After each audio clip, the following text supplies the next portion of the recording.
Bismillahirrahmanirrahim. Kenalkan, nama saya Laude Radita Farizal dengan NIM R1C1234041. Saya di sini akan menjelaskan terkait metode penambangan 4 bahan utama galian utama yang ada di Indonesia. Nah, pertama-tama kita sedikit membahas terkait pertambangan di Indonesia. Sektor pertambangan merupakan tulang punggung perekonomian Indonesia yang menyumbang devisa dan menciptakan lapangan kerja.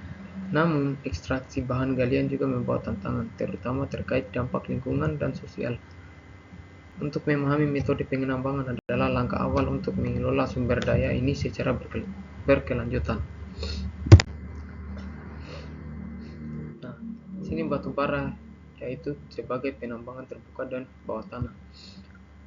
Sebagai penambangan terbuka atau open pit, metode ini umum digunakan untuk deposit batu bara yang dekat dengan permukaan.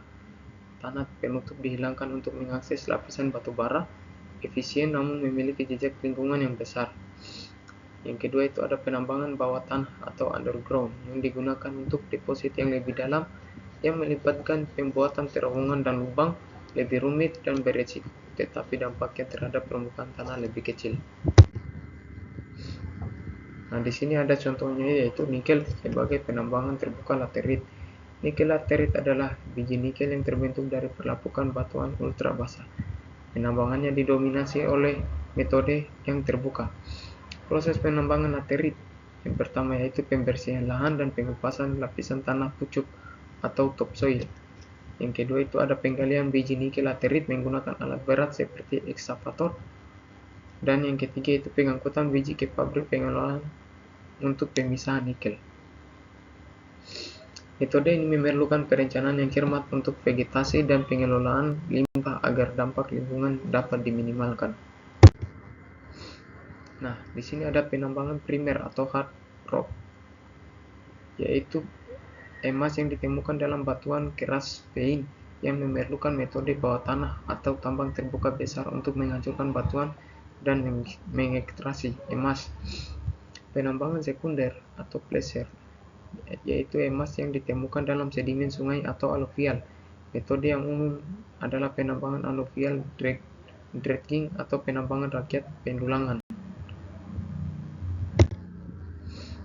Nah, di sini ada tembaga, yaitu penambangan terbuka dan bawah tanah.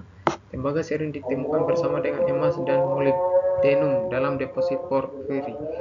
Metode penambangan yang digunakan bervariasi tergantung kedalaman deposit. Untuk tambang terbuka, deposit tembaga yang dangkal dan tersebar luas memungkinkan ekstraksi volume biji yang besar.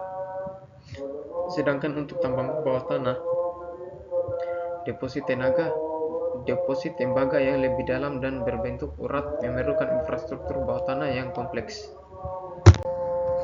Nah, lanjut, di sini ada dampak lingkungan dan sosial dari metode penambangan. Setiap metode penambangan memiliki konsekuensi. Penting untuk memahami dampaknya agar dapat merumuskan praktik penambangan yang lebih bertanggung jawab. Yang pertama di sini ada degradasi lahan, yaitu penambangan terbuka dapat menyebabkan kerusakan ekosistem, erosi tanah, dan perubahan bentang alam secara permanen. Yang kedua itu ada pencemaran air dan udara. Limbah tambang dapat mencemar sumber air, sementara debu dan emisi dari operasi penambangan mempengaruhi kualitas udara. Terus yang ketiga itu dampak sosial, yaitu relokasi masyarakat, konflik lahan, dan perubahan mata pencaharian dapat terjadi akibat kegiatan pertambangan. Nah, di sini ada inovasi dan keberlanjutan dalam metode penambangan. Yang pertama yaitu teknologi cerdas, penggunaan drone, AI, dan sensor untuk pemetaan, pemantauan, dan optimasi operasi tambang. Yang kedua itu ada reklamasi dan rehabilitasi, program penanaman kembali dan restorasi lahan pasca tambang untuk mengembalikan fungsi ekologis. Ketiga yaitu keterlibatan masyarakat berupa pendekatan partisipatif untuk memastikan manfaat ini dirasakan oleh masyarakat. Perbandingan metode dan tantangannya. Yang pertama, batu bara terbuka. Yang pertama batu bara, nikel, emas, dan tembaga. Yang sama-sama metodenya itu terbuka. Ada yang di bawah tanah seperti batu bara dan tembaga. serta emas yang menggunakan metode primer dan sekunder. Efisiensi untuk batu bara sendiri itu efisiensi atau aksesnya mudah, untuk nikel sederhana, produktivitasnya tinggi, untuk emas nilai ekonominya yang tinggi, dan untuk tembaga skalanya yang besar dan banyak manfaat. Untuk batu bara itu seperti degradasi lahan atau gas rumah kaca, untuk nikel limbah tiling, erosi tanah, untuk emas penggunaan merkuri sekunder dan biaya tinggi untuk primer, dan tembaga yaitu limbah beracun yang intensif. Nah, kesimpulan dan prospek industri pertambangan yaitu yang pertama ada pengelolaan berkelanjutan. Masa depan pertambangan harus mengedepankan keseimbangan antara keuntungan ekonomi dan perlindungan lingkungan, serta investasi teknologi, pengembangan dan adopsi teknologi ramah lingkungan akan meningkatkan efisiensi dan mengurangi dampak.